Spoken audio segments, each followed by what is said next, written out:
मनोहर का घर पुराने कब्रिस्तान के पीछे था और उसके घर की छत से वह कब्रिस्तान अच्छे से दिखता था।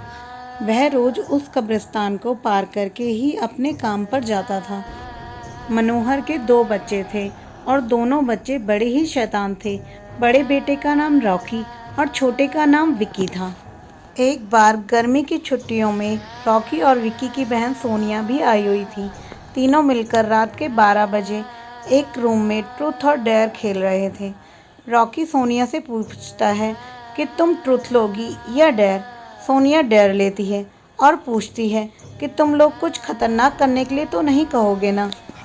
रॉकी, ये हुई ना बात, तो जाओ अब छत पर से घूम कर आओ और छत पर रखे गमले में से फूल तोड़ कर लाना होगा, तभी तो हमें पता चलेगा कि तुम छत पर से आई हो। सोनिया, छत पर से तो कब्रिस्तान दिखता है। नहीं, मैं नहीं जाऊंगी। रॉकी और विकी दोनों सोनिया को छत पर जाने के लिए ज़बरदस्ती बोलते हैं। सोनिया छत पर जाती है और जैसे ही गमले में लगे फूल की तरफ बढ़ती है, तभी उसकी नज़र कब्रिस्तान की ओर पड़ती है। कब्रिस्तान में एक बड़ा सा सूखा पेड़ होता है। वह देखती है कि उस पेड़ पर एक सर कटी हुई उल्टी लाश लटक रही है। सोनिया उसे देखती है और ज़ोर से चिल्लाती हुई बेहोश हो जाती है।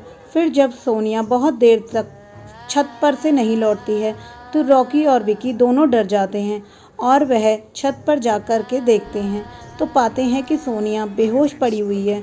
वो तुरंत मनोहर को बुलाते हैं और सारी बात बताते हैं। मनोहर, तुम तीनों को ऐसा खेल खेलने की ज़रूरत ही क्या थी? और रॉकी, तुम तो जानते हो कि उस कब्रिस्तान के बारे में कैसी कैसी खबरें आती हैं, फिर भी तुम सोनिया को रात में छत पर जाने के लिए क्यों भेजा? रॉकी, सॉरी डैड, मुझसे गलती हो गई, हम आगे से ऐसा नहीं करेंगे।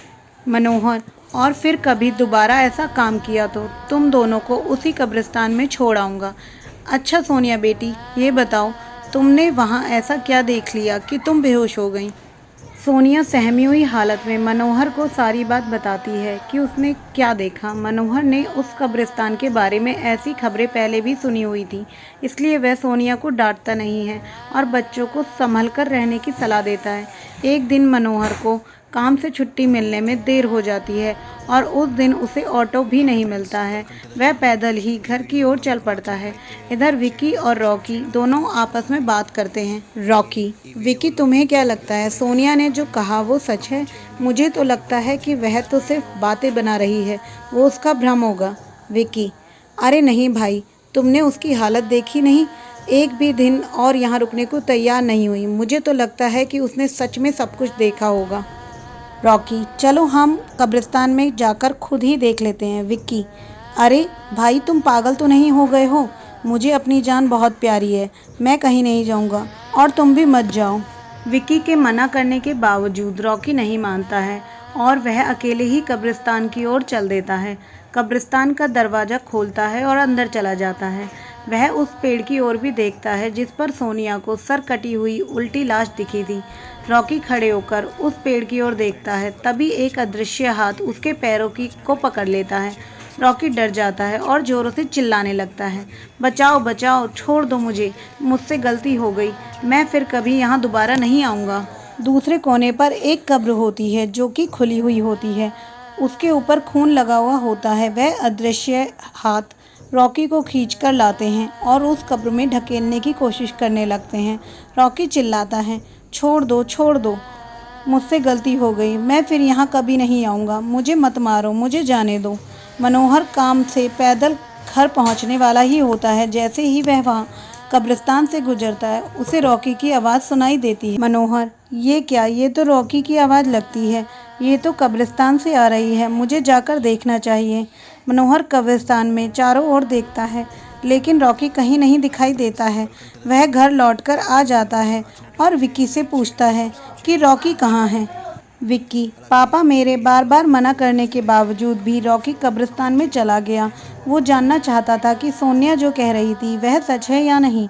मनोहर, हमारे पास समय बिल्कुल भी नहीं है, जाओ घर के मंदिर में से शंख में से जो जल रखा है वो जल्दी से लेकर आओ, हमें रॉकी को खोजने कब्रिस्तान जाना पड़ेगा।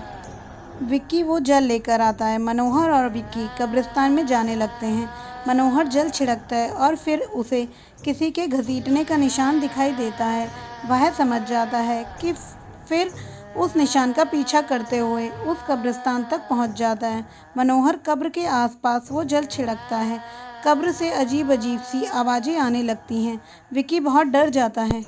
मनोहर, मुझे लगता है कि वो श्रापित प्रेत आत्माओं ने रॉकी को इस कब्र के अंदर कैद कर लिया है। हमें जल्द ही इसे निकालना होगा।